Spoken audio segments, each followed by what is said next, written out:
in the first step on this eagle's head here, we're going to come in with the clear contact paper. I actually prefer clear contact paper over Frisket because Frisket tends to really slide off of canvas for some reason.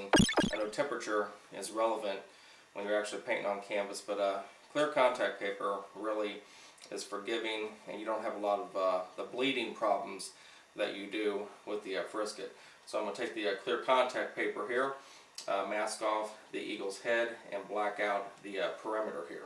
Make sure that when you're putting this contact paper on the canvas that your blade is really sharp. Even though you can probably cut, knock on wood, up to 30 times in one area on canvas with a sharp blade, I don't recommend it, but as long as the blade is sharp, you can actually cut directly on the canvas. So I went ahead and put the contact paper on here. I'm going to take some opaque black now and basically dust out the background. When I dust this with black, pull the mask off, I'm going to have these real cheesy type of, again, clip art edges, in which I'll freehand and also take sable paint brushes and feather some of those out so they don't look like a sticker. Okay, now I'll take my opaque black. I'm probably at about 55 psi when I'm doing this. Nothing fancy here, just take pretty much any type of black you want to, or any dark color, and start dusting out around the perimeter of the eagle's head here. And one little tip here, when you're shading around the edge of the mask here, it's really a good idea to do a light little tack coat. This includes flames too. But do a light little tack coat, wait a couple minutes, and then go ahead and put a solid layer of paint on there. With automotive paint, you probably don't have to do all that, but with these acrylics, depending on the temperature of the room and so on, you definitely want to, again, let the paint catch up with the surface, and this will actually prevent a lot of bleeding that may happen underneath the mask here. Do a light little dusting. Okay, make sure as always to wear your dust mask. If I was spraying House of Color or some type of automotive paint system of color, I would use my Darth Vader mask with the charcoal filters, but for acrylics, something like this is a pretty good idea, presupposing you do have a ventilation box.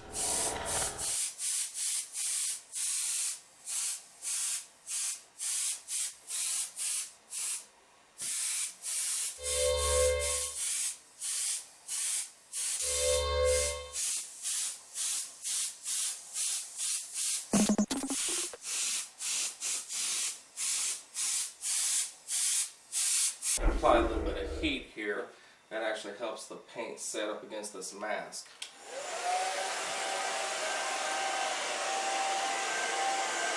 Again, if you've seen my other movies, you know that I can also paint while applying heat. That actually speeds up the whole process there. And again, some of these areas here that look very crisp, we're actually going to get rid of that later on. This just keeps the black paint off of the eagle, and we're going to go ahead again and freehand some of that out. Roll this mask against its own pressure. And again, since I have some glue that I transferred from the mask to the surface, I'm going to take some Goo Gone and a blue Walmart shop towel and wipe all the glue off, and then hit it with a blow dryer and evaporate the xylene that's in the Goo Gone. You don't want to paint on top of glue.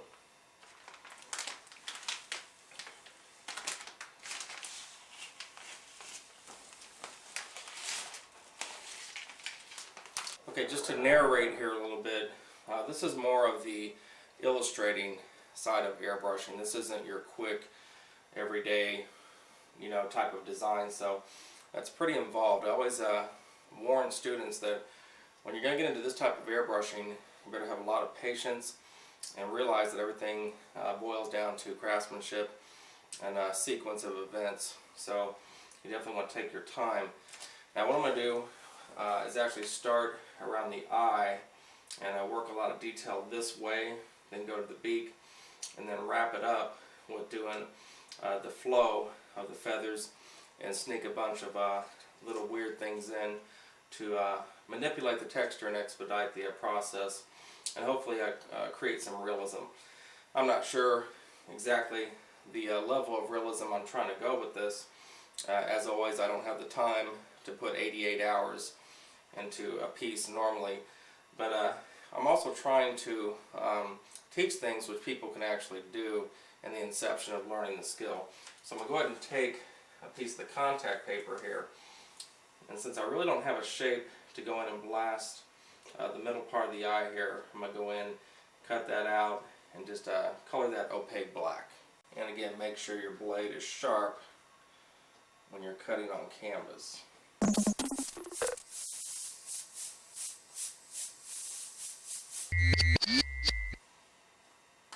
Alright, now that I have the eye blacked out here, I'm taking another piece of contact paper and cut around the perimeter of the eye. And this is going to be one of the big secrets of the video here. What I've learned over the years is that they actually work really, really good for achieving some realistic effects, because a lot of these colors are really powdery and muted out. I think I went through that on my cobblestone video. Remember, realism is achieved through controlling saturation of the paint, meaning that you don't spray paint right out of the bottle. If you do, it's going to look very, very commercial. So get these things, and what you want to do is reduce them to a skim milk consistency. Get a couple of mixing cups, reduce them with cold water, not hot water, a little bit of water at a time, reduce them down, and once they're like skim milk, once you start mixing these in the cups, put a squirt of future floor wax in these, and it will virtually melt any remaining annoying little pigment that's going to get clogged up in your airbrush. Again, future floor wax serves as a flow enhancer for me. It is basically an acrylic paint without the color, and use as many of these as you want. So let's go ahead and cut the eye out here, and this time I'm going to leave the middle part of the eye covered up. You can freehand everything if you want. I'm just making little decisions as I go along which edges are really, really acute and which are kind of fuzzy and soft. And for this photo reference, this is definitely a crisper part of the image. So we'll expose this now and dust that out with the moss green. Remember, every time you lift contact paper off the surface, you've transferred glue. So some of the stuff you guys may be doing, you may be able to sell for a lot of money, and trust me, when people see things from a distance, they may get excited, but when they get up close on it and they see that you've painted on top of glue, they're going to be very disenchanted, and they're probably going to want their money back. And this is about the intensity of the moss green here. You can see it's more of an opaque color. I definitely do not want some loud, transparent green right out of the bottle.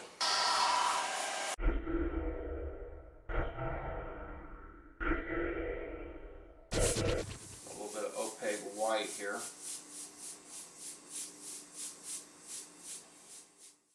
Now hopefully you can see why I've actually covered up the black part of the eye here, because when you're coming in with these other powdery colors, it would have killed it.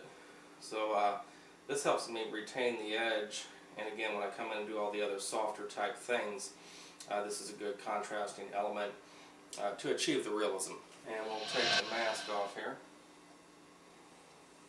And now I will come in and start doing a bunch of freehanding around the perimeter of the eye. Okay, now one exception to the rule with spraying color right out of the bottle is going to be the shadow areas sometimes. The real dark, high contrasting areas of a piece, and in which this case is the underlying indentation of the eye here on the eagle. I am going to build up basically a shadow tone. I'm going to do that with light brown, then dark brown, and then if I need to come in with a little bit of black, I will, but I will try to avoid using black as much as possible. Createx dark brown becomes black without having to use black a lot of the times, the way they've pulverized it, and it's a very intense illustrating color. That's the Createx transparent dark brown. So the exception to the rule is the shadow tones. You're basically building up real dark areas, so those can actually be layered in a transparent mode, but a lot of that stuff feathers out to these powdery type tones and textures, so make sure that you have that as a rule of thumb. So the next thing I'm going to do is come in here with light brown and start establishing some of my tonal and shaded areas here.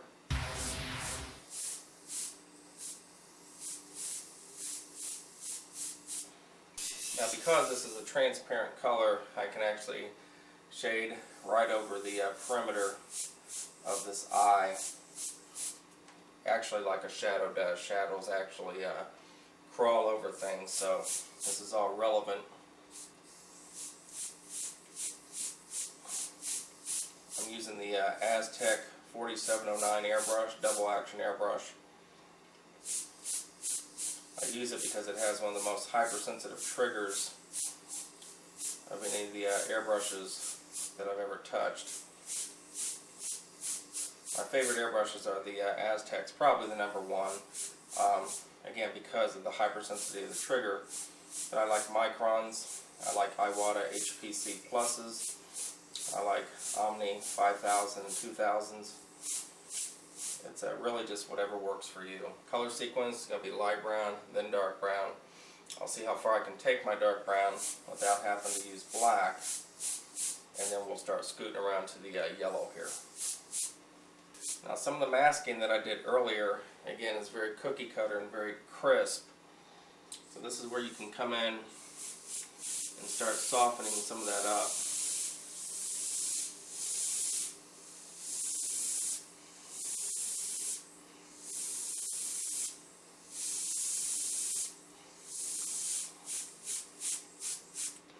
What I'm doing now, even with this much detail, I could not do with 70% of the airbrushes that I pick up. They just don't have a soft enough trigger where I don't get that cramp. And again, it's always right here in my hand at the base of my pinky. And I don't know why people don't get it, but they just sometimes need to change the airbrush, and the artwork improves about 50 to 70% instantly. Some people have to have metal airbrushes, but if they can't do the artwork, why even mess with it? Notice also everything I'm doing is little wisps. I've said that every movie I've done, don't Krylon back and forth. This actually gives you more control. Making decisions on which edges are hard edges and which edges are soft. Kind of a brown tone above the eye here where the shadow casts. A bit of brown down here. I'm just setting this brown up. A lot of this brown down here is actually going to be scratched off later with an electric eraser.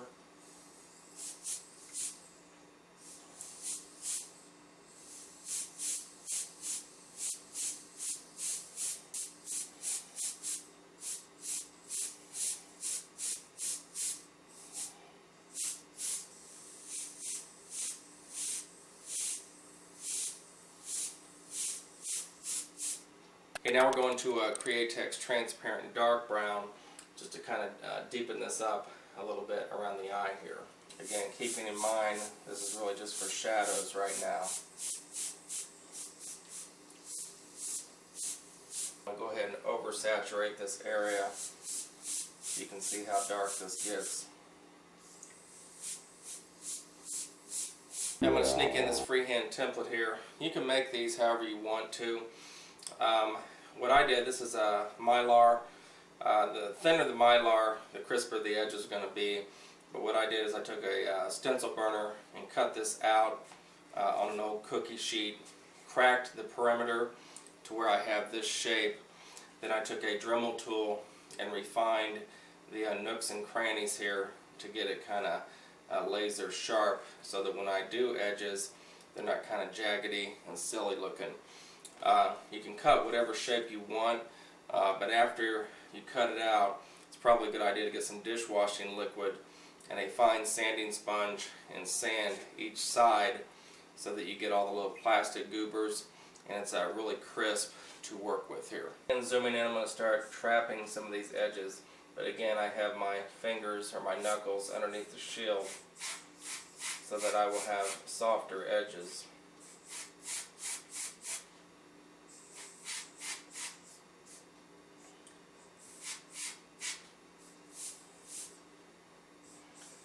start feathering some of this out.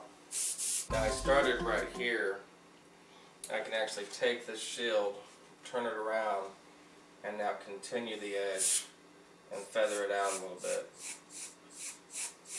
Again, not too crisp. You don't want it to look like a woman took her high heels and kicked someone. You don't want things too creasy. So I'm lifting it. You can see the shadow, hopefully.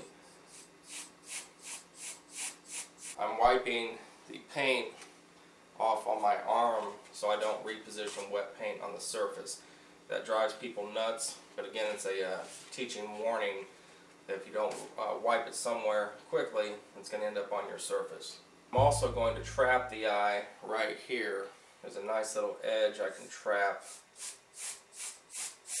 softly. And again, if I get too carried away on some of these edges, they can be softened up with an electric eraser or even a typing eraser later on. Get a flow off to the side here, and I'll trap the rest of the eyeball with this template here. Kind of a funny shape, and we'll trap the rest of this eye here. Now I can come in and start doing a bunch of freehanding with this dark brown. I could call a lot of this underpainting because, again, this sets up some tonal foundation. It is the shadows, but a lot of this other stuff I do, you want to have an underlying type color to where when we sneak this electric eraser in, we can take some of the color back off. Real dark over in here. Every so often, go off to the side, blast that paint out, and you'll reduce tip dry.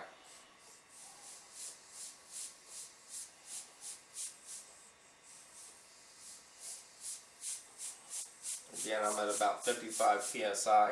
Some of the easiest imagery to do in airbrushing when you're just starting to learn this skill are eagles, skulls, and tigers. They're such dramatic looking animals and objects that it really increase your confidence quickly.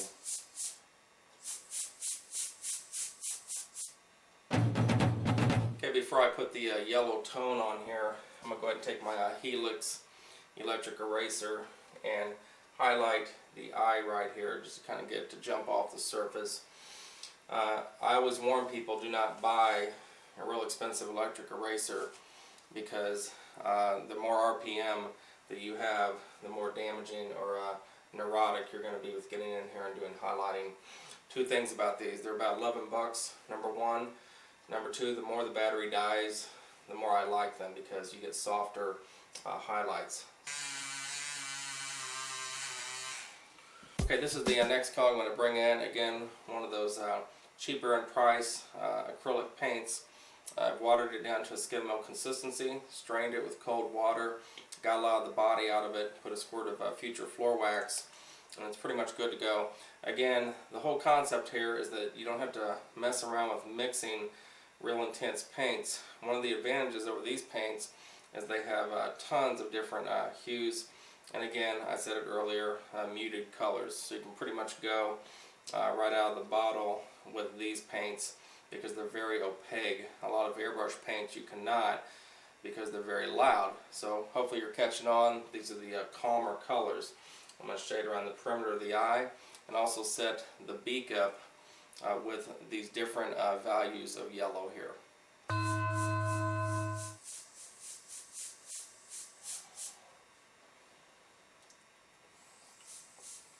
These colors flow very good through an airbrush, and I think it's the Future Floor Wax that really makes them flow good. I don't need to get real loud with this, just want to kind of undertone and paint where I see the yellow lightly.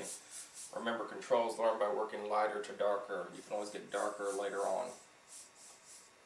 This is an opaque paint, so I definitely need to spray around my transparents, my shadows here, because it will powder your high contrasting little shadows out. There's not a lot of yellow up here. Okay, now with the beak, there's some really cool shading that we can get into that only the airbrush lends itself to. A lot of the acrylic washes and blends will definitely not do what the airbrush can, so that's kind of the exciting part besides the feathers on this type of a piece. So I'm definitely going to come in and I want to preserve this edge when I'm masking. So I'm going to come back in with my contact paper and this time cover up the black area around the perimeter of the beak and shade inside of it. I don't have to get real nutty and spray a ton of paint. I'll try to minimize spraying up against the edge as much as possible, but I do want to preserve this black contrasting edge against all the nice little color tonalities that I have in the yellows and the orange and the oxide type families on this beak here. Believe it or not, I'm a big fan of putting a flesh tone down as a neutral base on top of a color like this, because I do see flesh tone evident in certain areas of this beak. So this is going to be an opaque flesh tone, a powdery foundation. Then we will work up our layers of yellow and then do some subtractive highlightings with the electric eraser to make it look believable. Okay, so this is going to be at the foundation.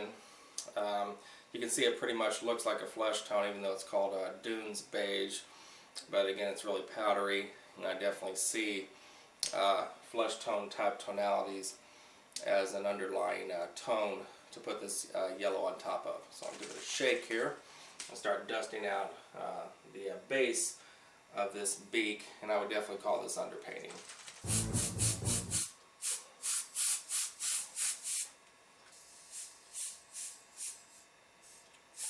I'm just going to spray this really, really light.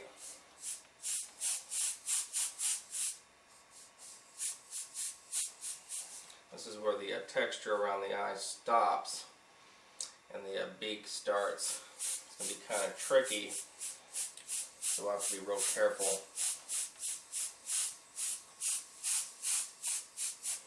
Really not going to see much of this after I start putting color on here, but hopefully it will kind of jump out in certain areas to accent the color. Around this area of the beak here, I have more of a lemony type tone. This is mellow yellow, okay? Again, you can see it's very powdery, but I really want to diversify and kind of switch up my yellow tones on top of this flesh tone, and hopefully it will give me a sense of realism when I come in with the texture. Just going to work in little islands. Again, that's always a good way to talk about tonalities, but the mellow yellow color, which is really just looks like a yellow chalk or something, is going to be around this area here, and maybe hit and miss areas, but not too much. Beaks are fundamentally primary looking tones. In other words, they're kind of loud, but we don't want to get too carried away with one yellow. That's the whole point here.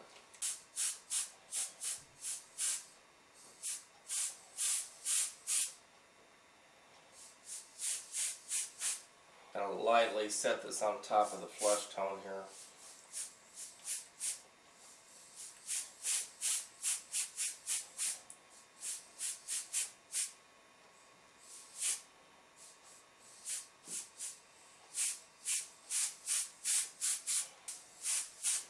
Probably a good area right here for this. This color tapers out. You really want a light powdery color when you're tapering into the feathers. Okay, since I have a weird edge to deal with here, I'm going to take a separate piece of contact paper and lay it over this. Again, it's important that when you're projecting, you don't get too heavy on your lines. And all I'm trying to do is just create this weird random edge of the beak here. I don't think I have any template that's going to fit this. I'm going to come in with some light brown just to kind of set this edge up, and later on if I need to, because the photo reference is definitely showing that there's a hint of maroon near some of these edges, then I will do that. Here's the trick though, you just want to kind of get in and out and give an indication of an edge.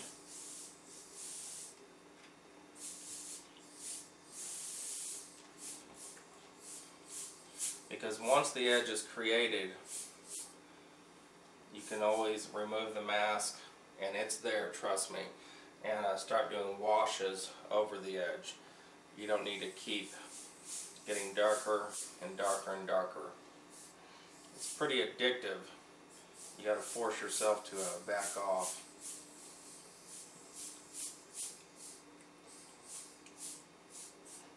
And this kind of gets softer towards the front here. I think what I'll do, I think the darkest point's about right in here. But I will go ahead and then take the mask off here. Okay, I think I'll take my shield and flatten some of this back out. I don't want to get too nutty. Straighten that out a little bit. And there's going to be a lot of shading around this area here, so I'll do a wash. And again, I have my transparent brown for shadows, not for foundations, again just for shadows. And up here there's an indentation, another weird little edge that I do not have a shield that's going to work. So this is actually what I would call a lift, where you can actually cut a little piece of your mask here and expose it, peel it back, and then we can, if the camera's picking up here, we can actually do a lift and really just concentrate on this part of the indentation of the beak here. Take my light brown here. This is one of the nice little contrasting areas of this image. Just like when you're doing a portrait, when you get in and start nailing down the nostrils on high contrast imagery, it really brings the portrait together. Notice I'm doing little wisps. Now again, I said predominantly we're working in powdery colors, but you can see that shadow and really intense areas are going to be done with these browns. You can see I didn't pick up that hard edge there, so I'm going to feather this out. There's a little bit of a wash. I can also take my shield, lift it off the surface, and kind of knuckle a shadow that's going to be in there. Okay, with the light brown, I'm going to shade a little bit down here to give this more of a convexed type of a feel to it. A lot of this paint's actually going to be coming off, so if it looks kind of cheesy and commercial at the beginning, that's going to be manipulated by texture when we do some of the highlighting. You can come in here and go over it a little bit lightly, which again is called a wash. And you can start softening up some of that edge acuity. You don't want too concise of edges. It's actually pretty dark down here. Actually, I come in with transparent red at the bottom part of this beak here. This calls for the knuckling of the shield concept here. Just want a really light edge there. And look at that, you don't have to get too crisp. You don't have to get too soft. Practice your edges, and it will help you from having to do a lot of freehanding.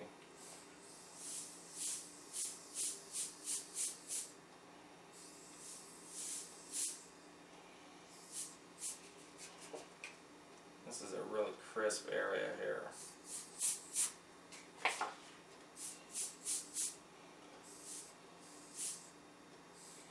And I can lightly take the brown and do one final go over. I'll use two hands here.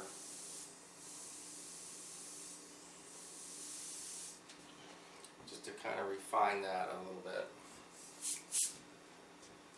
Now what's cool is, again, I'm keeping my edge here. Once I take the contact paper off, I'm going to retain a lot of high contrast value here. And it's always a good idea to, again, photocopy your images in a lot of different contrasting values so you can see where the tonalities are.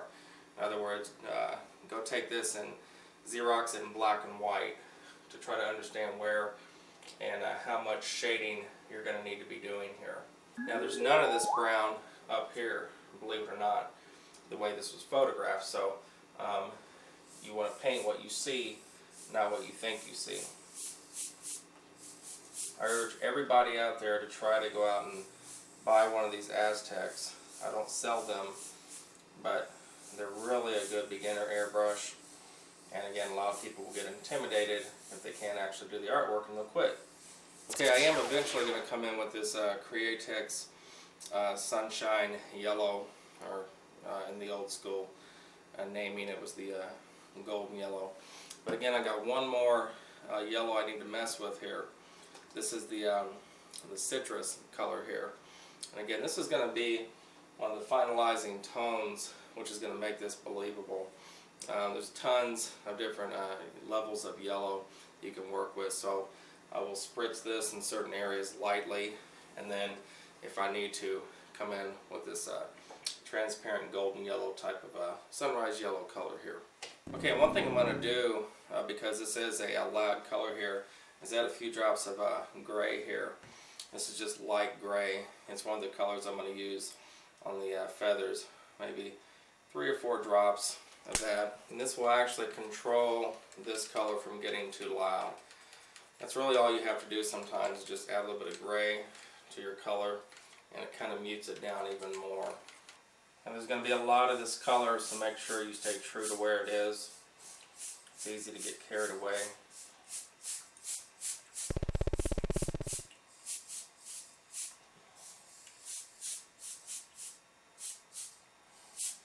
There's going to be a lot of orange type of tone down in here. Okay, next I'm going to take some golden pyrrole orange here, and this is definitely a loud color, so this would actually kill this image if I sprayed it right out of the bottle on the surface. So what I'll do is definitely take some of this light gray and calm this down, and we'll try that. Just want a hint of this. A lot of your skills are going to grow when you learn to really spray light and chill out. Less is more when you're doing something like this. Again, I call this the lazy edge, just like on the chiaroscuro woman video, where it's easy to come in and blast all this out, but this is actually a really voided area here. You don't want to spray any tone. Now parrots may be the exception to the rule, because parrots have really loud colors. You can see that edge started off really crisp, but it's actually quite calm now. I will come in with piercing little areas here and there. And next I'm going to come in with this golden quinacridone violet here. This is where I could really screw this thing up. Just a little bit of that. Again, calm it down with gray, a couple drops. And I see some hints of violet down here. And I'm also going to come in with some transparent red. There's the intensity there. I'm just going to lightly put some of this towards the bottom of the beak. Start accenting certain areas here. A transparent deep red here. You can see how loud this stuff is, so when you zoom in a little bit here, you'll see that this really accents some of these areas nicely. I'm going to try to retain my edge here. And the thing about deep red is that as long as you let the paint catch up with the surface, maybe even work with heat, I mean, it gets really dark and it punches things out. Kind of does what dark brown does to the light brown. And again, I'm just loose masking just the middle of this thing here. I don't necessarily need to come back in with my contact paper, because I pretty much got the edge I need, but I can just come in lightly and pierce things out. This deep red will also pierce out random little areas. And again, you really want to jump around and be kind of hit and miss with this. This edge right here starts off soft, becomes crisp, and then it actually fades out. That's good composition, and that's good control when you're paying attention to those little nuances. I'll put some red down here. I got pretty loud with that violet type of color there, so I got to be careful that I don't get too nutty with too much red. I can also start trapping edges down here. Now watch this. If you come in and apply some heat,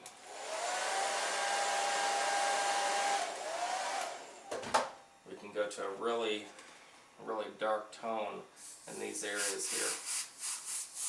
That's why they call it deep red. This actually is pretty crisp over here.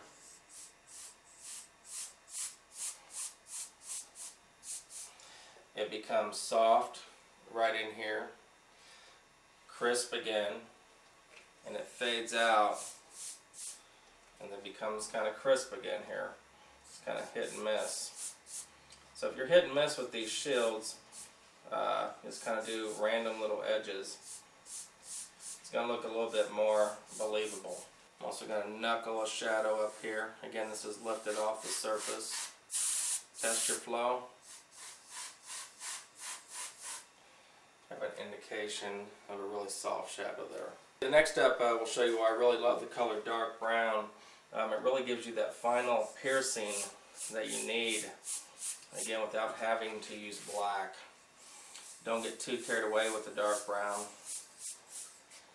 but it will actually help you really establish the dimension and the dipping and the creasing of certain things.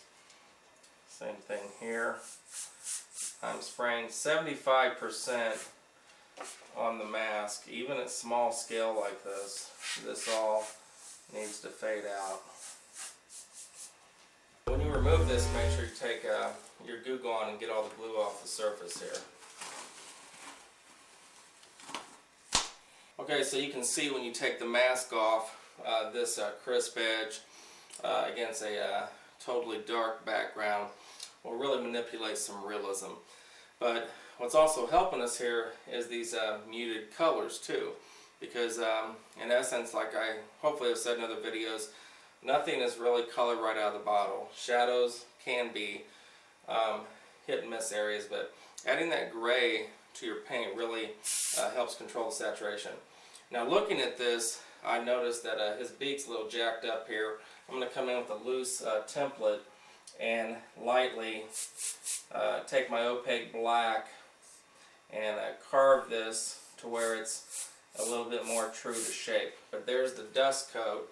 Okay, I'm going to let that dry a little bit there and just lightly go in and carve that back out. That's going to happen sometimes. When I'm in a teaching mode here, I really fly through things. I normally work at a really slow pace when I'm doing custom work, but you can actually carve things back out. Okay, and zooming in here, you can actually take your Helix electric eraser and have some fun with the realism part of all this. I said earlier that if the battery starts dropping on you, as far as the strength of the battery, it comes in handy. You'll get softer scratches.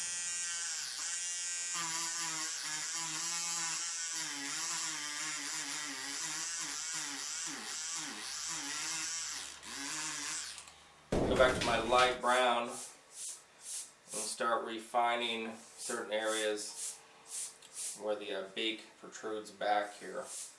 Notice this is a feather stroke. This is actually a very soft edge compared to how crisp this is. This is good composition. Again, this is transparent light brown. As I cruise around this area, very subtle again. It's kind of like a human being's lips. They kind of go nowhere. They taper. This is a detail nozzle with this Aztec airbrush. I probably wouldn't use anything but this for this type of detail. This is where a lot of the realism is going to start kicking in, because the eye is very pleased when you see this edge acuity against all this softness.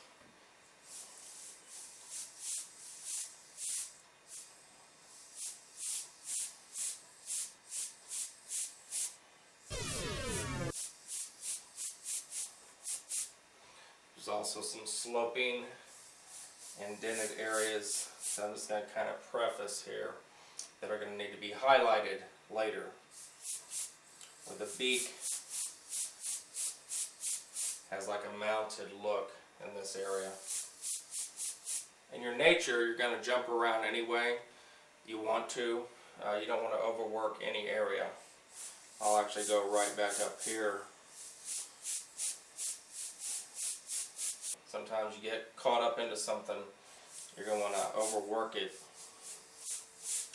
And once you start overworking it, it's too late.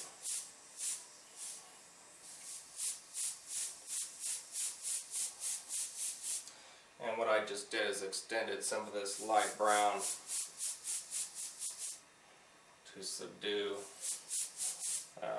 that area where I got pretty crisp there. Okay, around the perimeter of where this mouth tapers here, I think this is real important because we've done some exercises in class where they ended up looking like Grimace's mouth, the McDonald's guy. So I've already went in here lightly, that's probably good enough. But then jump to the back here and do a little bit more.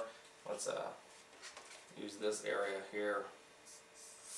Just be very hit and miss with these shields and they won't look so cheesy.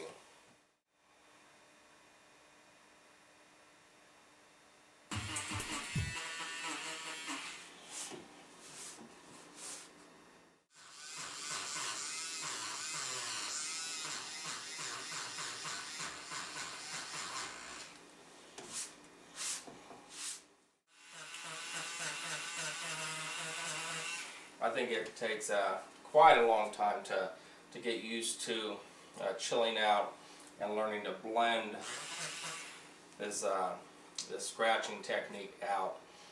So don't get frustrated, eventually you'll get it. We're going to start setting up some type of texture around the eye where the feathers actually dissipate and get a lot more finite.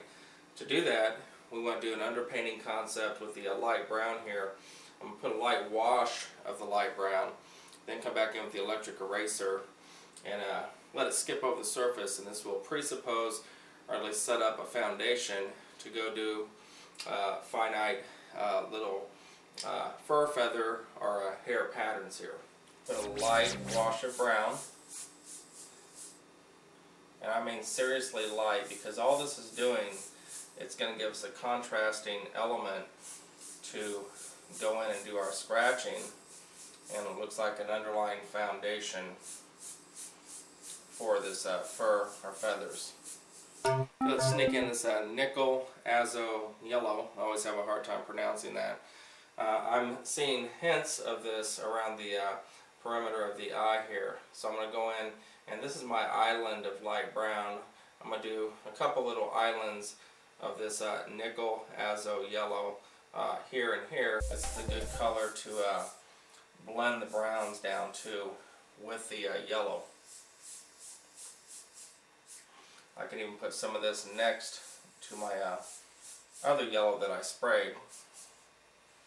But don't get too carried away with it.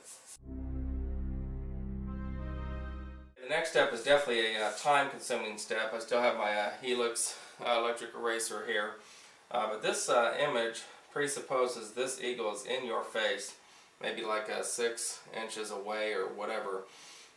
So you're going to see a lot of intense detail around the perimeter of the eye here. Again, this is where the feathers dissipate, they become more finite, and you have to really stay true and on point with the amount of detail that's around here. You can pull it off as long as you keep the continuity of how the little hairs are flowing. But what we're not going to do yet is come in here and put paintbrush strokes. We're going to see what we can actually pull off with the electric eraser, letting it bounce over these light subliminal little tones here that set up the foundation. And you can actually go in here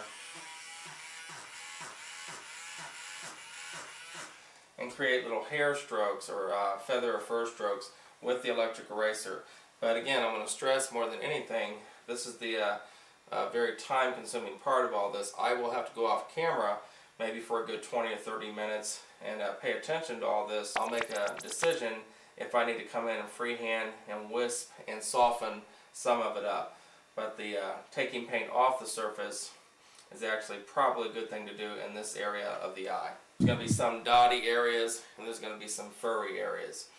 This is all going to be a combination of tricks, subtractive highlighting, which I'm doing now, and I may be coming in with paintbrushes too. The next step here, you can see that when you come in on these tracing marks here, I did little V type sections. You want to stay true to those reference points, because if you start lying on where the dark areas are, it does not take much to throw this whole image off. So I'm going to come in here with a really light gray and do some freehanding and then start sneaking the tricks in. And what I've done for that intensity of gray is fill my color cap all the way up with this light gray and about 1 drop of opaque black. So all my little V-type shapes here, I'm just going to go in and do little dagger strokes. Nothing fancy so far. I cannot stress enough as far as the concept of hair, feathers, and fur. A lot of it is patience, patience, patience. Beyond that, you can sneak other little tricks in, but at the foundation of pulling off a texture like this, you got to have patience. Paint what you see, not what you think you see. And another point to mention here is I'm not going to use some really dominant black. That's kind of a beginner tendency to come in with some real strong black. Again, things in nature are for the most part really gray at their base. Fur, feathers, and hair are no exception to that. So everything we're doing on the cobblestone kind of applies here. You work lighter to darker, not darker to lighter. And lightly just get in here, looking over your photo reference about every 30 or 40 seconds.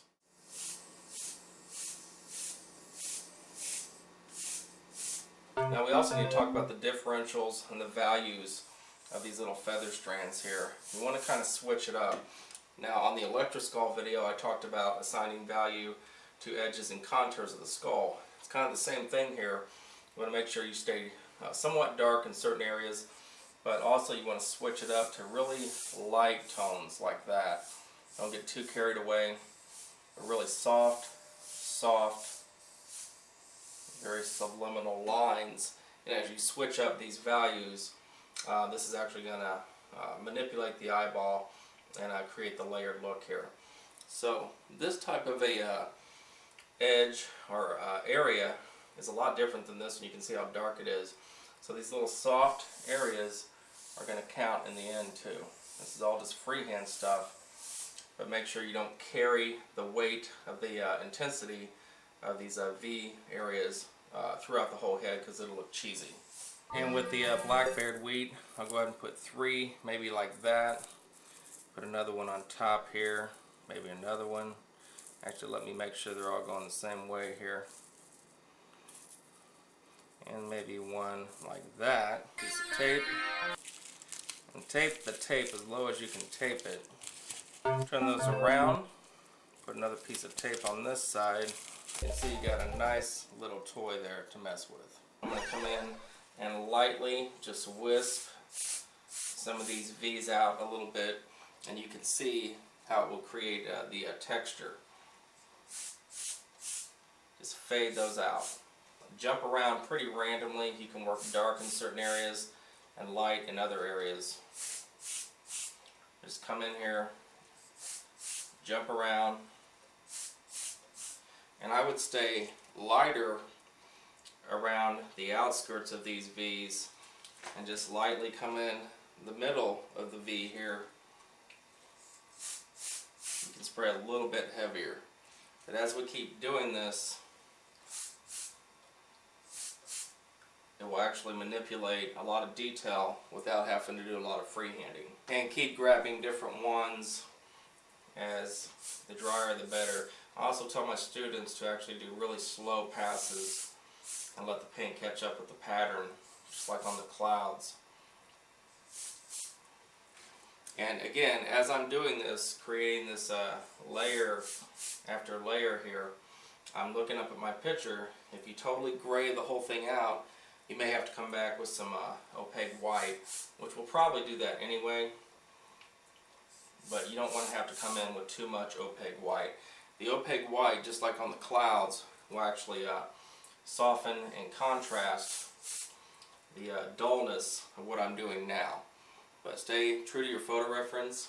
Keep the whites white and the dark areas dark. Again, notice as I'm bridging certain areas here, I'm spraying pretty light. But again, on my V-type areas, I'm spraying a little bit heavier. This will create the layering. You know, around the eye here, this is another area you got to chill out and not get too carried away. You can do hit and miss type areas as this flows here, like so. But you want all these different values. There's a little V here that I need to break up. Remember, spray a little bit heavier in your V areas and lighter in your void areas. And again, when we're spraying lighter in these areas here, these voided areas, this just presupposes that there's still some type of a pattern there. If you get too busy, we can come back in with white. Now that's an area, there's a real thin V there, that I can actually taper that back. That's probably an area right in here where I don't want to get too carried away, but you can still kind of presuppose that something is there. We'll start breaking some of this up here at the top of the head. Make sure you bend this as you cruise along here.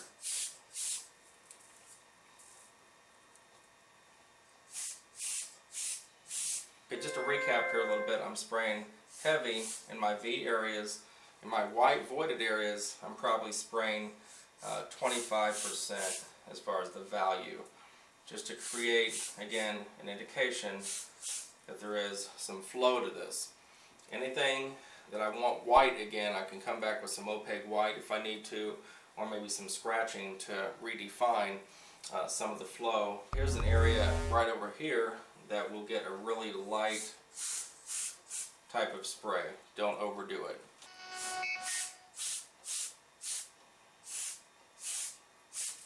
Okay, the little whisk brooms are going to be the next step here.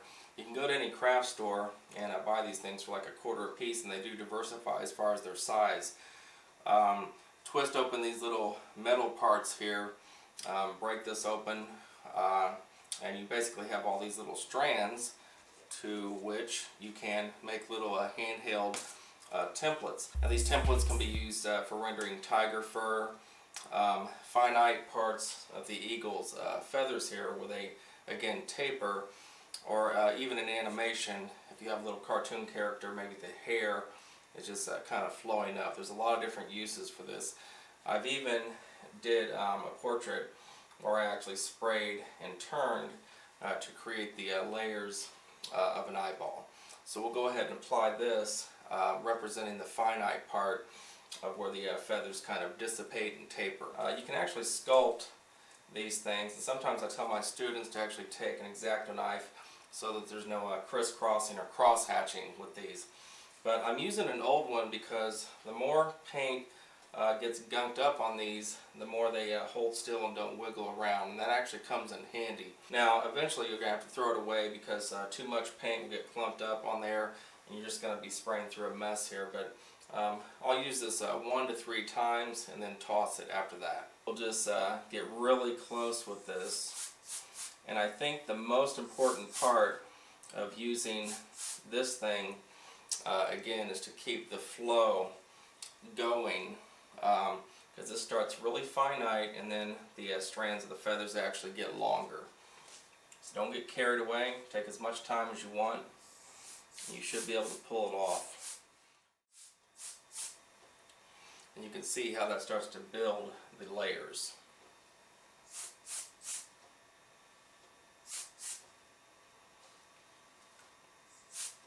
Wiping this off as I go here.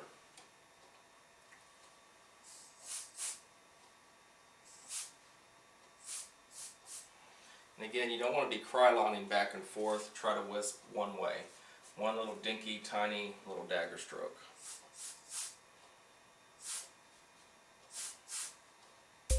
And I'm also going to stay true to my dark and light areas to make this look layered and fluffy.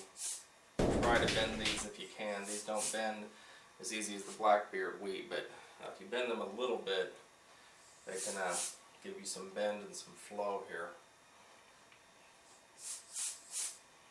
I'm actually going to fill this area in here a little bit more, real lightly. Wipe the paint off. If you reposition wet paint and you get the little dots on there, you're going to have to come in and start fixing things, so be careful. So I'm going to randomly jump around and start filling some of these areas in now.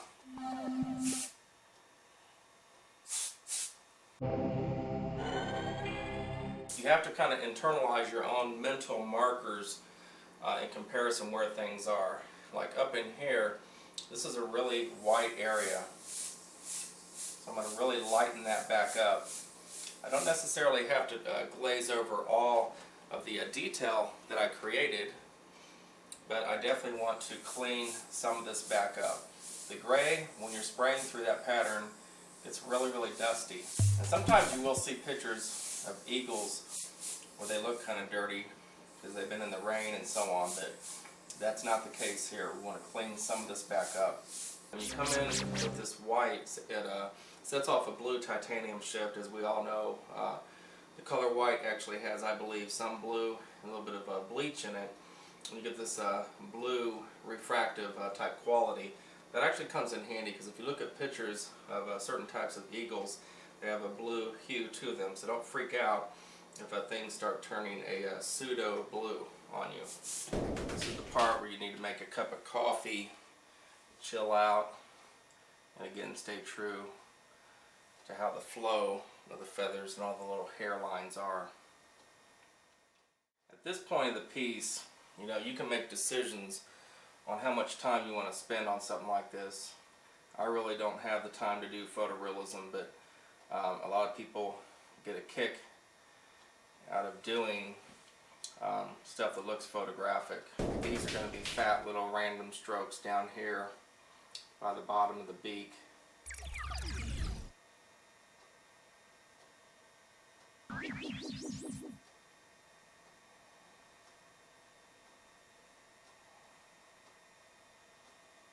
And we'll definitely come in and start defining some of these other areas here. And in an area like this here, this might be the middle part of the feather. And there's going to be another area here.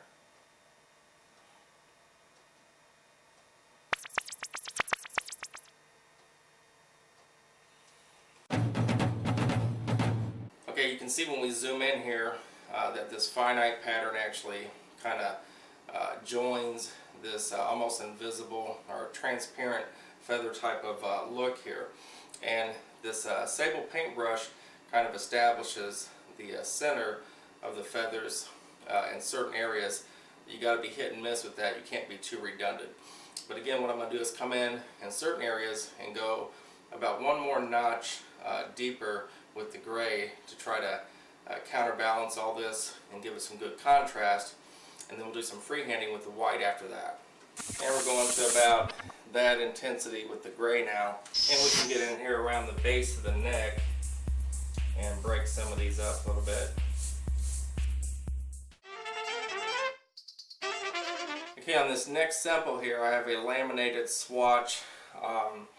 In my classes that I always use, I've taken some raw sienna at the base here, some transparent light brown, and with this same whisk broom, I can actually spray and move, spray and move, spray and move. You can actually see how you build a very believable texture. This might be something appropriate for a short-haired animal. The trick here is that if you move it faster, it's going to be fluffier. If you move it close and slow, it's going to be a more finite pattern. I want to take and kind of cruise along here, wiping this off as I go. And after you've done this with the black here, you can definitely come in with some really light gray and really kind of taper that out here, and it's going to give you a really believable pattern. So what I would do is come in with the light gray, do a quick little section right underneath this, and it actually blends in, and peripherally from a distance make the eye believe there's a continuum of a pattern here.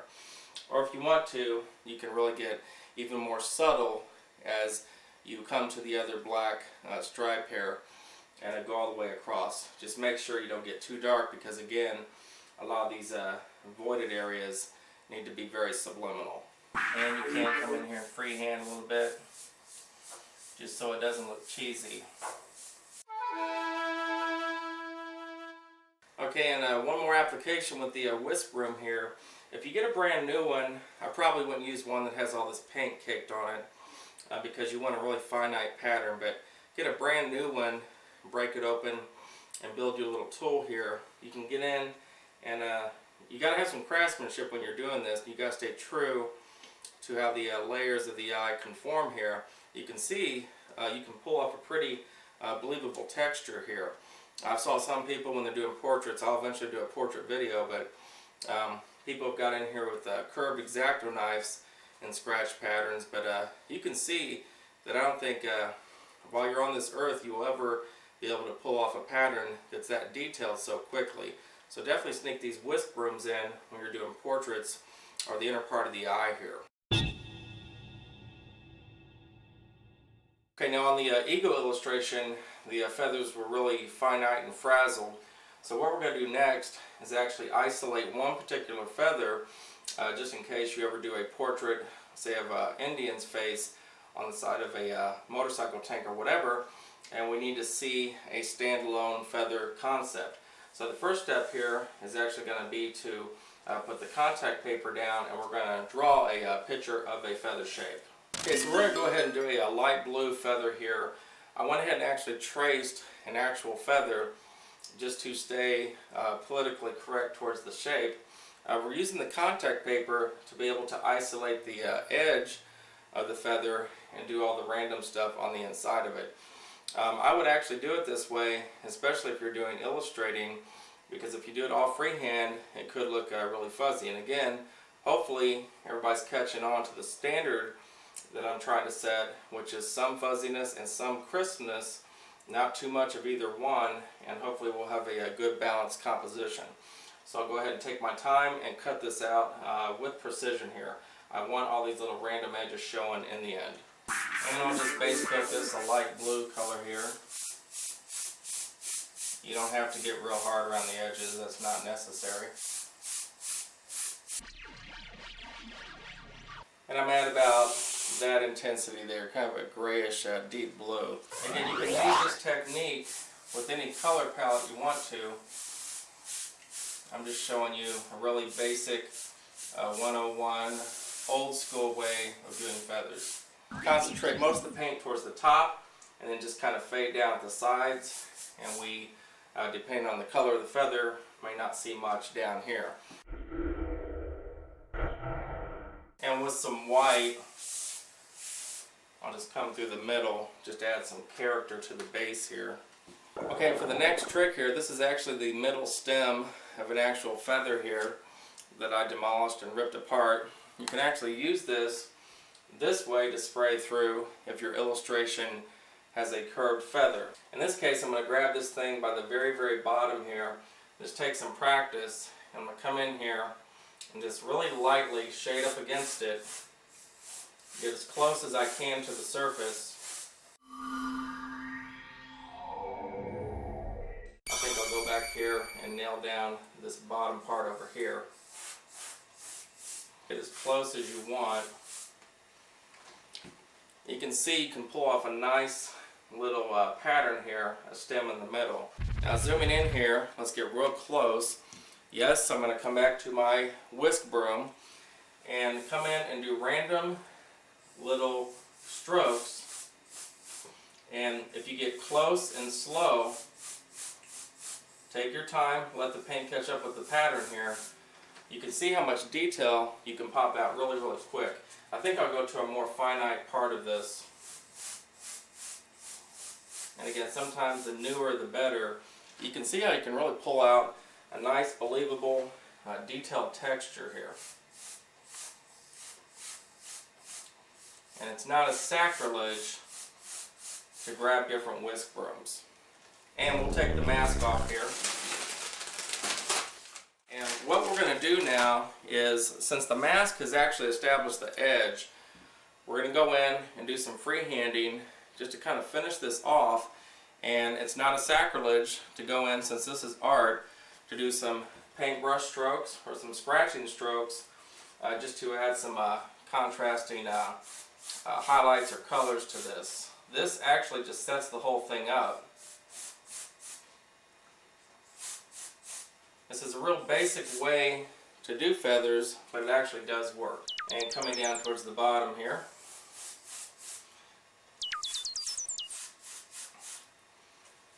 you can see the overall look we're getting is pretty detailed.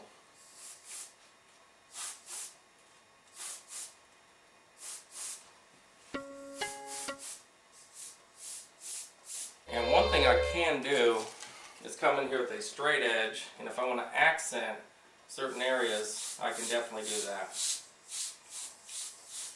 The original core of the feather just helped me set this up, but now I can kind of launch off of this straight edge and actually create more dimension to the feather.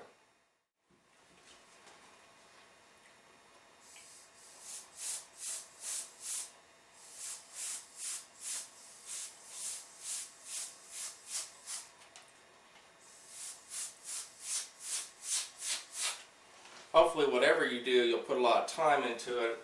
You can actually soften, do tons of freehanding if you want to. You can see I have the core of the feather going here.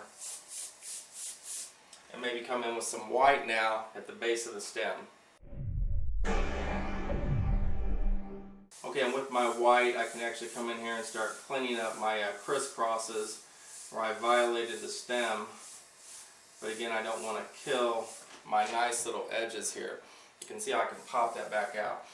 Now, with this white or your whitish blue, you can actually start coming in the reverse side here and softening some of your overspray or whatever. This is actually the cool trick to this. You don't want to totally kill this concise edge, because subliminally feathers have that. But you definitely want to randomly come in here and break some of that back up, and that gives us our softness.